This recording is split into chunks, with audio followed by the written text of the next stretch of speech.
Welcome to Wildcat Science with Mrs. Haugo. This is human biology in our psychology unit, and this is part 6. In part 5, we were talking about psychology, the brain, love, relationships, and sex, and we were talking about long-term relationships and what people do unintentionally to hurt their relationships. One thing is using a harsh setup when bringing up a complaint or an issue. Another thing is using criticism, and criticism says something negative about the person. And a third thing is using contempt, which involves sarcasm, cynicism, name-calling, eye-rolling, sneering, mockery, and hostile humor. And then the fourth thing, the thing we're going to talk about today, is being defensive.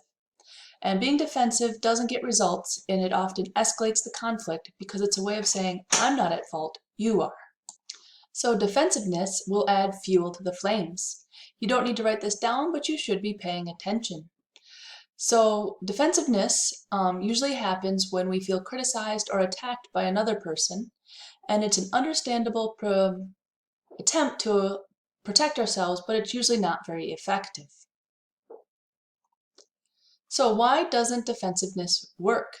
And according to the psychologist Dr. Gottman, it backfires because defensiveness is really a way of blaming your partner.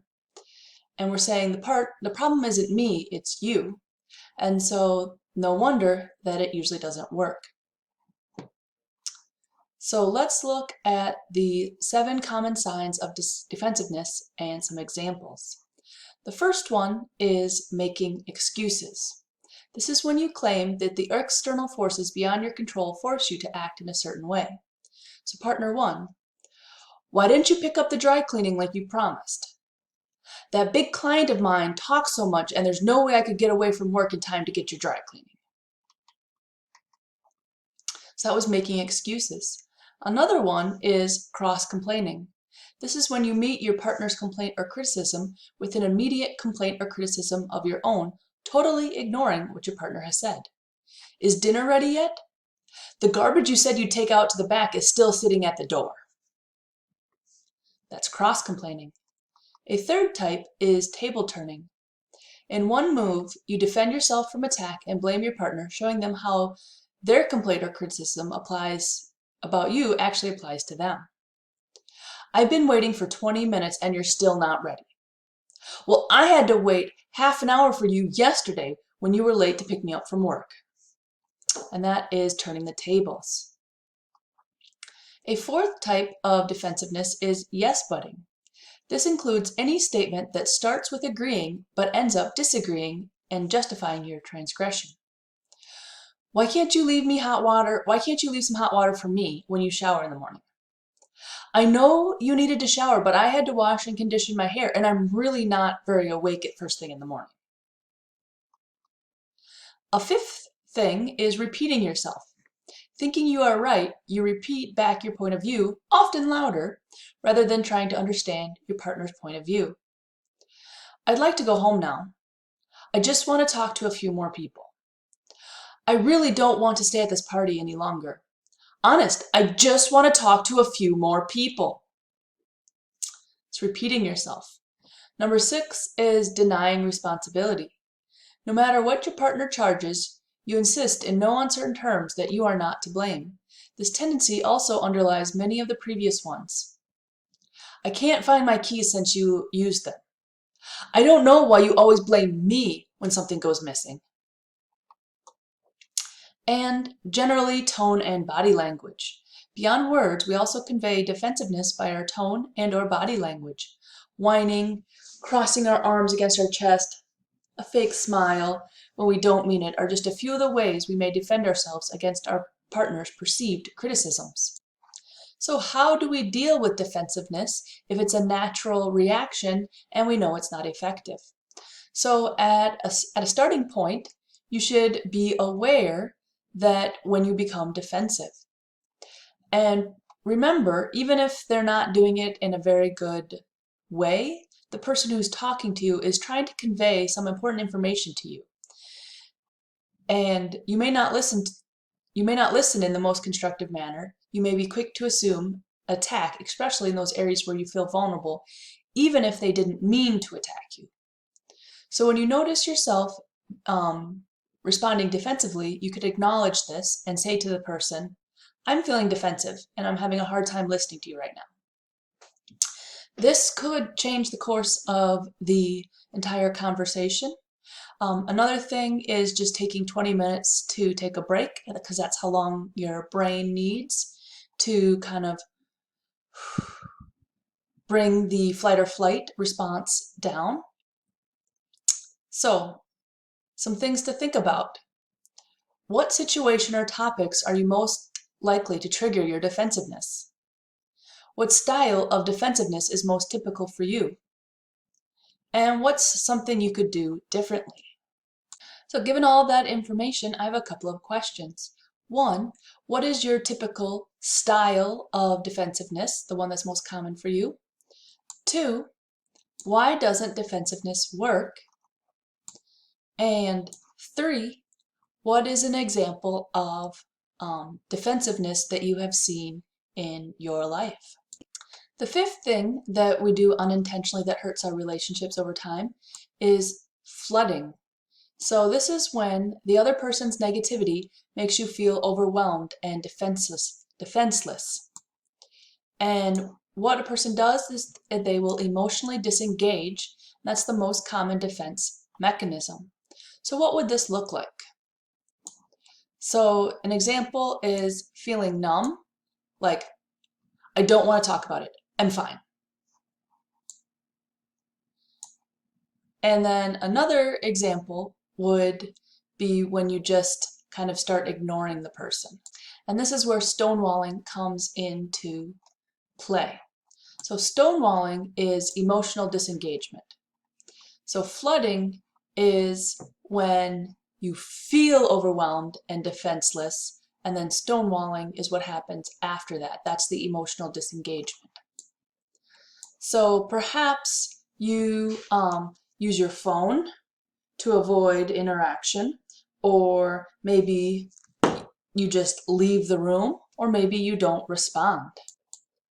So for an example, what examples of stonewalling have you seen in your life? The seventh thing we should talk about when we're talking about things people do to unintentionally hurt their relationship has to do with body language. So there are physiological changes during a conflict, and these are all of the fight or flight responses with adrenaline and cortisol and those hormones. So your heart rate's going to increase,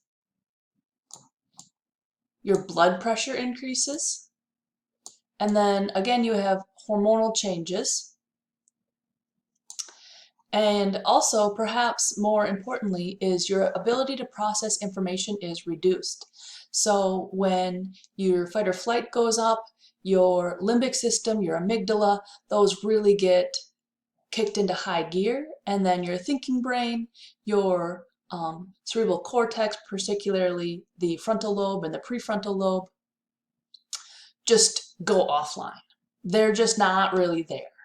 So you're left, so all of your creative problem solving goes out the window, and you're left with the most reflexive response, which is fight, which in a relationship situation would be acting critically, getting defensive, or flight, which in a relationship would look like stonewalling, leaving the room, not responding, shutting down, or like ignoring the person, just going on your phone.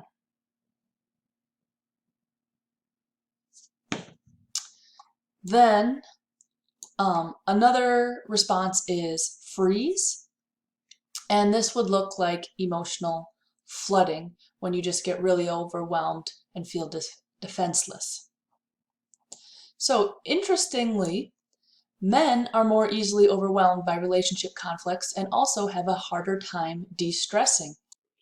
So, my cat wants to join the conversation.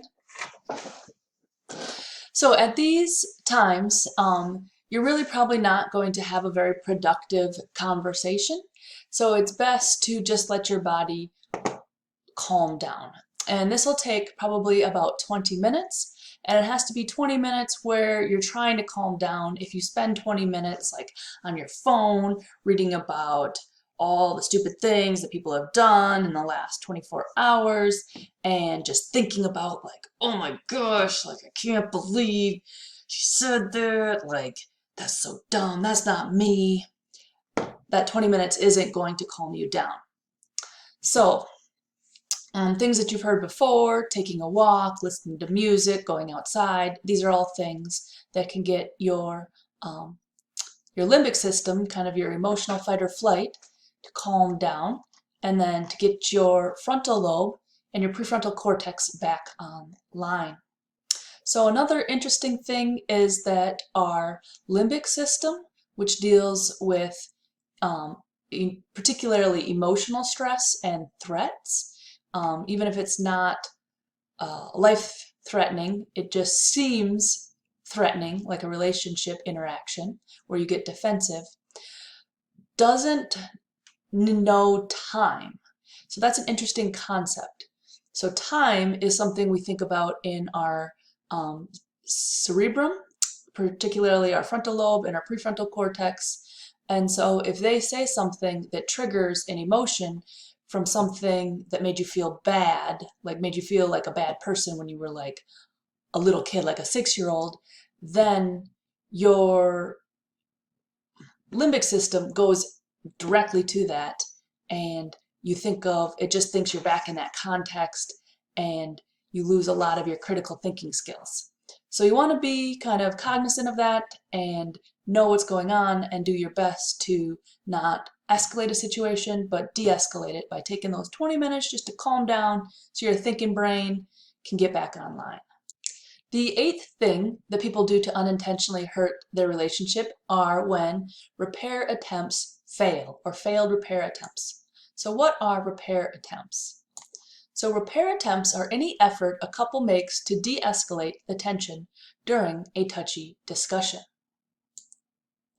So a failed repair attempt is when you try to make an effort and then it just gets shot down or ignored by the other person. So perhaps there's a tense situation and somebody tells a joke or tries to make something funny to kind of de-escalate the situation, and in a repair attempt, the second person would consciously or unconsciously notice what they were doing, and then they would kind of be like, okay, let's take this break, let's de-escalate the tension.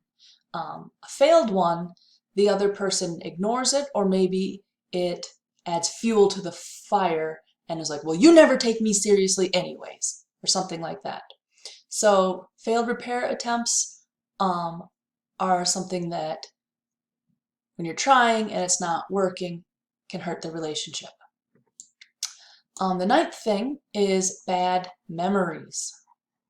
So when a relationship becomes entrenched with negativity, it colors the past, present, future of the memories.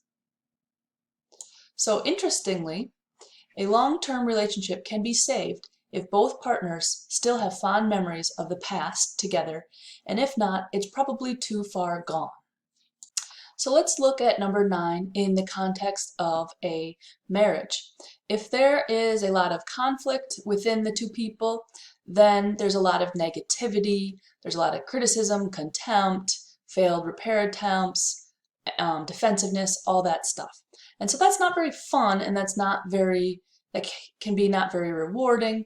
And so all that negativity kind of affects how your brain and body reacts to the relationship. So whenever the partner does something, you may react in a negative way and think that that's been happening all the time. Like, oh my God, he did that.